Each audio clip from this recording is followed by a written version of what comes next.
ধানসিঁড়ি চ্যানেলে আপনাদের প্রত্যেককে স্বাগত।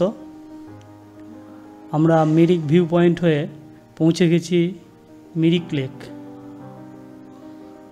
মিরিক লেকে আমরা তার বহিরঙ্গের দৃশ্য দেখতে পাচ্ছি। ওপারে ঘন পাইন বন, এপারে পর্যটকদের ভিড়।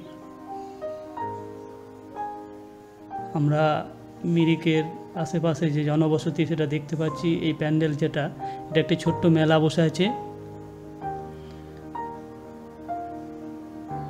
দূরে এই পার থেকে ওপারে সেতু। এই মিরিক লেকের আর এক নাম হচ্ছে সৌমেন্দু লেক। কালো টলমল করছে জল।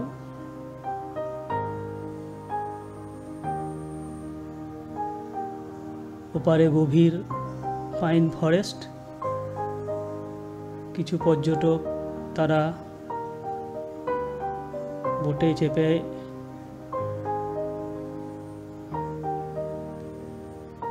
বোট সাফারি করছে।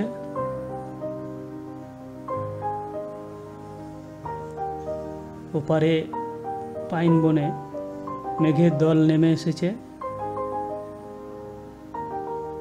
আরও দূরে দূরে সব মেঘের দল বাসা বাঁধছে। আবারও পরিষ্কার হয়ে গেল। কখনো মেঘ, কখনো বৃষ্টি, কখনো রোদ। এটাই হচ্ছে মিরিকের বৈশিষ্ট্য, যে তখনই মেঘ করে থাকবে, আবার তখনই রৌদ্র উঠবে, আবার তখনই বৃষ্টি হবে। প্রসঙ্গত আমরা যখন মিরিকে পৌঁছেছি তখন খুব জোরে বৃষ্টি পড়ছিল, তাই বাধ্য হয়ে আমরা দুটি ছাতাও কিনেছিলাম। একটা এথেনা চয়েসের ছাতা, কী কালার, মেরুন কালারের একটা ছাতাও কিনেছিলাম, শুধু এই মিরিকের বৃষ্টিটাকে আটকাবার জন্য।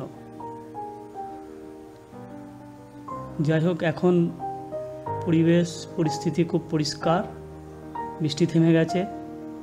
আমরা উপভোগ করছি মিরিকের এই পাইন বন, মিরিক লেক। মোটামুটি আমাদেরকে খুব ভালোই লাগছে। ধন্যবাদ, সকলেই ভালো থাকবেন।